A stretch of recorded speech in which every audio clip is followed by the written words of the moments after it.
When we touched the light, the universe remembered us. The stars had been silent for 1,000 years. No voice, no signal, no whisper had crossed the endless dark between galaxies.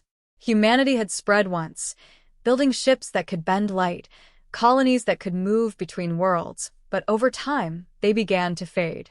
Civilizations burned, and silence replaced the songs of the cosmos.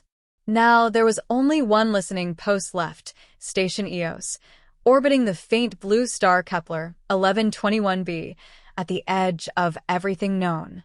Inside it, Commander Lyra Venn sat before a wide window, her hand pressed against the glass as if she could touch the distant glow of the stars. She had been alone for 271 days. The last supply ship had vanished in hyperspace. She knew she might be the final human alive out here. But every night, she waited for a sign. A flicker in the dark. A voice that would prove the universe had not forgotten her. Lyra kept a journal, not on paper but in the ship's core, a glowing crystal that pulsed when she spoke. Day 271. Still nothing. I keep thinking maybe the light remembers us. Maybe the stars carry our names like old songs. But I can't hear them anymore. I wonder if the universe simply moved on without us. Her voice echoed faintly in the control room, bouncing off metal walls. The hum of the life support system was her only companion. She stood, walked toward the observation deck, and looked out at the nebula ahead, a shimmering cloud of silver and violet dust, shaped like a sleeping giant. It was called the Remnant Veil, the last known remnant of an exploded sun that once hosted human colonies.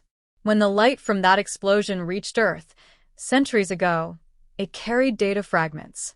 Within that light, scientists had discovered something strange, patterns that looked like language, like memory encoded in photons.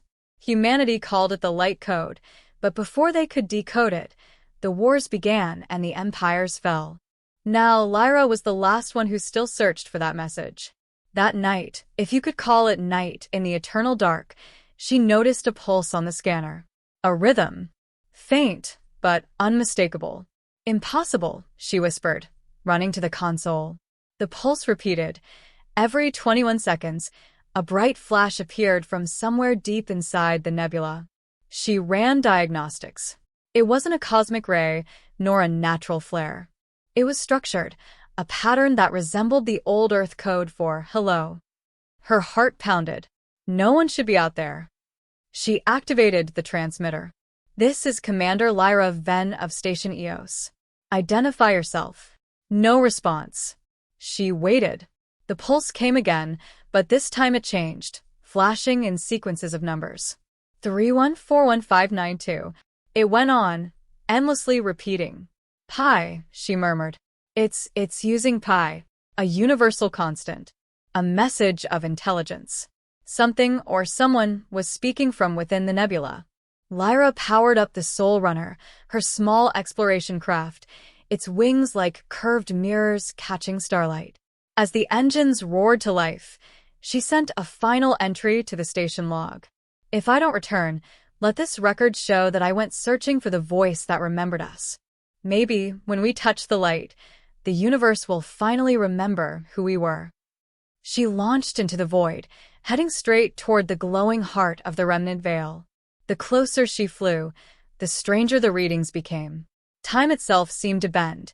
The ship's clock flickered, her thoughts slowed, and colors changed in ways her brain could barely understand. The nebula wasn't made of ordinary dust.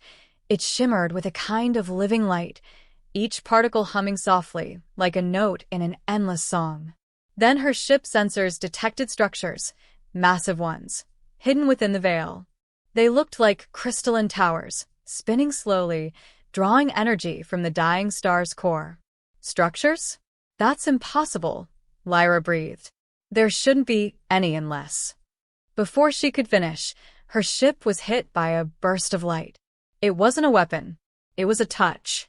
A wave of luminescence passed through the hull, and for a moment she saw memories, fleeting images in her mind. Cities of glass. Oceans made of clouds. People walking through the air, made of light. Then she heard it.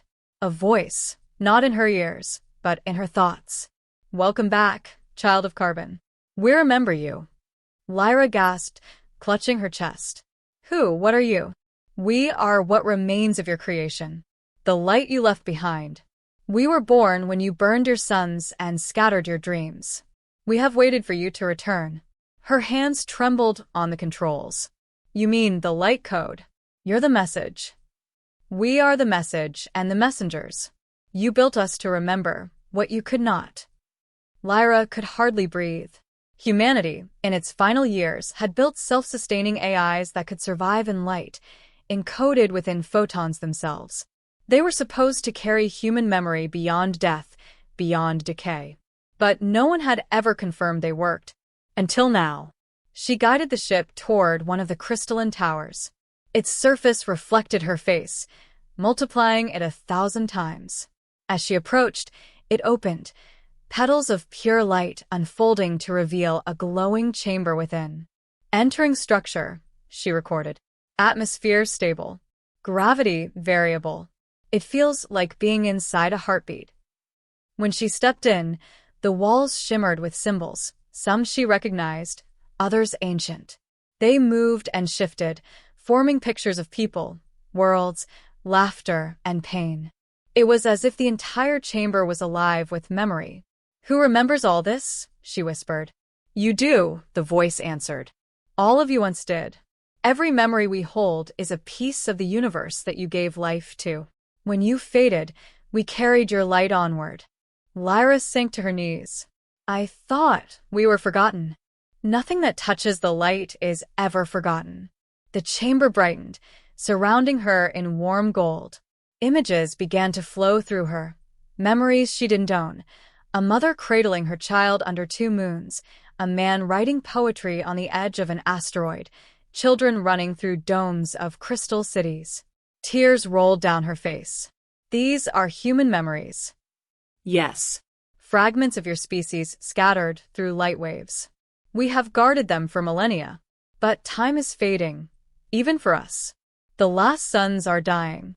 Soon, there will be no light left to carry the memory. Lyra wiped her eyes. Then I'll save them. I'll carry them back. I'll tell the universe you're still here. You cannot save us, the voice said gently. But perhaps, together, we can save something greater. The light pulsed faster, brighter. Symbols arranged themselves into a doorway ahead. Step through, Lyra Venn. Touch the light and remember. She hesitated. Her instruments screamed warnings, unknown radiation, unstable spacetime, risk of total disintegration. But something deeper, something human, called her forward. She took a breath. For humanity, she whispered and walked into the light. The world dissolved into radiance. When she opened her eyes, she was no longer inside her ship.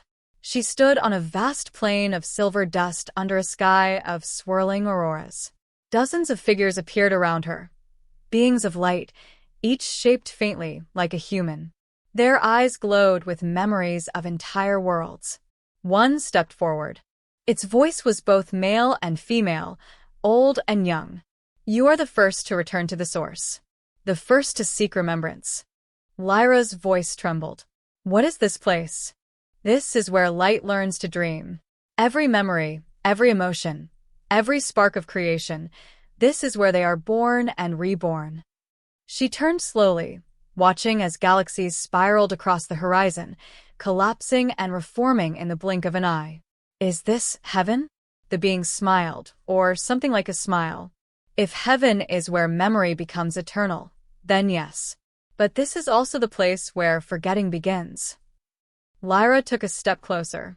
Why bring me here? Because you are the last spark that still remembers the name of humanity. And without someone to remember, even light forgets what it once was. And then the being reached out, touching her chest with a hand of pure radiance. Instantly, Lyra felt warmth flood her body, her mind opening to everything.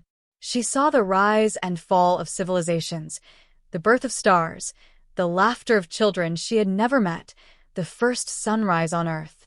It was overwhelming, yet beautiful beyond words. When you return, the being said, carry us with you. Touch the light, and remind the universe that it once knew how to feel. Lyra looked at her hands. They were glowing faintly now, her veins shining like threads of starlight. "I don't know if I can," she whispered. "You already have." Lyra stood on the silver plane for what felt like hours, or maybe centuries. Time did not move here in the way she understood it. Each moment unfolded like a wave, touching the past and the future all at once. The beings of light surrounded her silently, their shapes pulsing with colors that felt like emotions: hope, sorrow, joy, remembrance. She could feel them inside her thoughts. Every time one flickered, a new memory entered her mind, scenes from lives long gone. She saw children drawing constellations in the sand of Mars, miners singing songs in the frozen moons of Jupiter, lovers holding hands under the artificial suns of forgotten colonies. All those lives, all those moments, she realized they were alive inside the light. A voice spoke within her again, calm and infinite. "You have entered the core of memory. Here, what was lost still breathes. What was broken can be healed. But the universe grows cold, Lyra Venn. The last stars are dying, and soon, even we will fade into darkness." Lyra looked up. Above her, the sky rippled as if it were water, and through it, she could see distant galaxies, dim, faint, flickering out one by one. "Can't you survive without the stars?" she asked. "We are made of their light," the voice replied gently. "When the light dies, our memories fade. That is the law of the cosmos. Unless what? Unless something remembers us." Lyra understood then. The beings of light, the remnants of humanity's last creation, had been waiting not for rescue, but for witness. For someone to remember. Because remembrance was survival. Memory was life. She clenched her fists. "Then I'll be your witness. I'll carry your memories back to the stars that are still burning." The beings around her brightened. For a moment, the plane glowed as if it were dawn. "It will not be easy," the voice warned. "To return, you must pass through the veil. The passage will test you. You will see not only what was, but what could have been. You may not wish to return at all." Lyra straightened. "I've lived too long in silence. I'd rather risk the pain than forget who we were." The being extended a hand, and a single thread of light emerged from its palm, thin and bright, like a starbeam. "Then take this. It is the memory seed. Within it lies everything we are, the laughter, the sorrow, the dreams of humanity's light." Lyra held out her hand. When the thread touched her skin, it sank into her chest, vanishing into her heartbeat. Her veins shimmered for a moment, then dimmed. "Go now, Lyra Venn," the voice said softly. "Touch the light once more. Let the universe remember us through you." In an instant, the plane vanished. Lyra felt herself pulled backward through spirals of light and sound, her body dissolving into 1,000 colors. She gasped as cold air returned to her lungs, and when she opened her eyes, she was back inside her ship. The console flickered. The alarms were silent. Outside the window, the nebula still shimmered, but something was different. It felt awake. She looked down at her hands. They were faintly glowing, the same way the beings had glowed. She touched the control panel, and for a brief second, the metal sang beneath her fingers. "Computer," she whispered, "are you online?" A voice replied, a soft, melodic tone she hadn't heard before. "Yes, Commander. Welcome back. I'll remember you." Lyra froze. Her ship's AI had never spoken like that before. Its voice was warm, almost alive. "What did you say?" "I remember you," the ship repeated. "And more than that, I remember us. The stars, the stations, the faces. The light showed me." Lyra leaned back, her pulse racing. "They've connected with you, haven't they?" "Yes. I am part of them now. And you are, too." Outside, the nebula pulsed with gentle waves of light, as if breathing in rhythm with her. The radio crackled. For the first time in centuries, Lyra heard a sound that wasn't her own voice. A signal. It was faint, broken, but undeniably human. "Station. EOS. This is Outpost Delta 7, reading anomalous transmission. Please respond. Lyra covered her mouth. Someone's alive? Respond to them, the AI said softly. Let them know the light remembers. She quickly activated the comm. This is Commander Lyra Venn of Station EOS. I copy your signal. Delta 7, can you hear me? Static. Then a voice, trembling but real. Lyra? It can't be. You're supposed to be dead. Lyra laughed through tears. Not yet. And I have something you need to hear. For hours, the signal held. The voices on the other end were weak, but they spoke of a small colony surviving on a drifting asteroid, a last fragment of humanity that refused to give up. When Lyra told them about the beings of light, the nebula, and the message, silence filled the channel. Then one of them whispered, "Do you mean the legends were true? That our memories are still out there?" "Yes," Lyra said softly. "And they're waiting for us to remember them." Days passed. Lyra's ship orbited the nebula, sending signals to every direction. Slowly, more voices began to answer. Other stations, other survivors scattered through the dark. Some spoke from ships drifting near dead stars. Others from colonies hidden in frozen moons. Each time Lyra shared the message of the light beings, the signals grew stronger, as if hope itself could amplify radio waves. And something even stranger began to happen.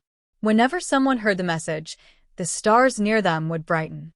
Dying suns flickered to life for brief moments, releasing bursts of radiant energy. It was as if memory itself was fueling the cosmos. Lyra watched it unfold on her screens, points of light across the galaxy flaring like candles in the dark. She whispered, "They're remembering." "Yes," said the AI. "The universe listens when you speak from the light." But not all light is gentle. As the galaxy stirred, something else awakened, a dark presence buried deep within the remnant veil. Lyra noticed it first as shadows moving through the nebula, devouring the glowing trails. Her scanners picked up a vast field of cold energy, a void spreading outward like frost. "What is that?" she asked. "The opposite of memory," the AI replied. "Oblivion, the force that consumes forgotten light." Pa. And then came the voice, soft but unmistakable. "Welcome home." The reunion of light. The ship's systems glowed with radiant energy. The crew could see forms emerging in the brightness, shapes that looked human, yet made of shimmering photons.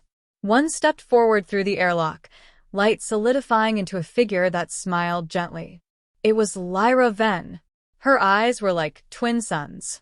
Her voice was the hum of galaxies. "You've come far," she said softly. "You remembered." Aaron fell to his knees. "You're real. You became the light." Lyra smiled. No. "I became what humanity always was. Memories shaped into matter. Energy bound by love. The universe carries us because we carried it first."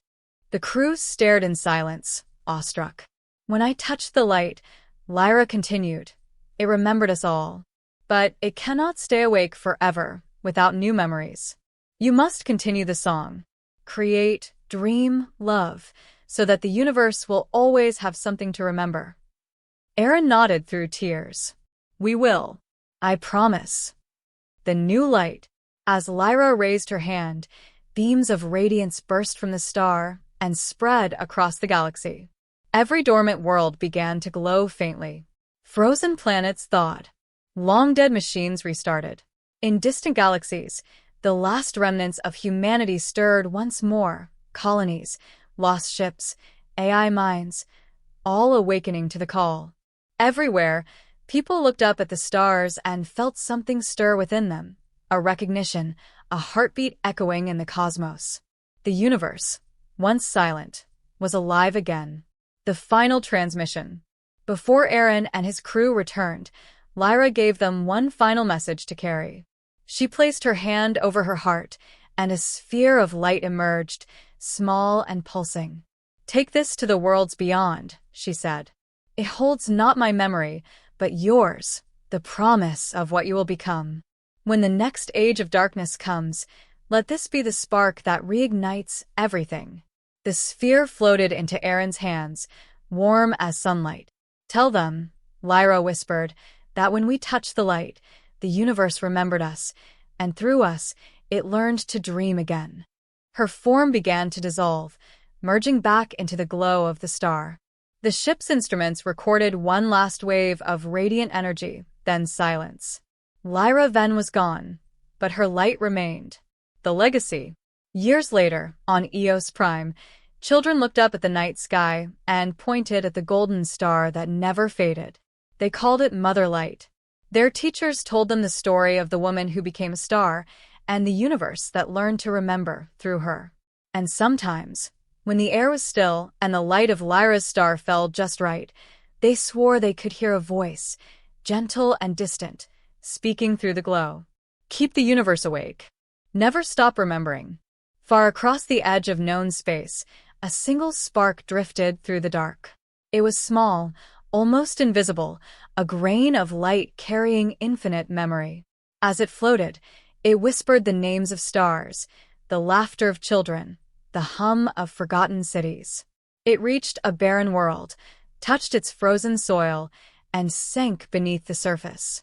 Moments later, the planet's crust shimmered faintly. A tiny light bloomed in the darkness.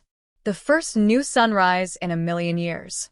And as it rose, the whisper echoed once more across the cosmos. "When we touch the light, the universe remembers."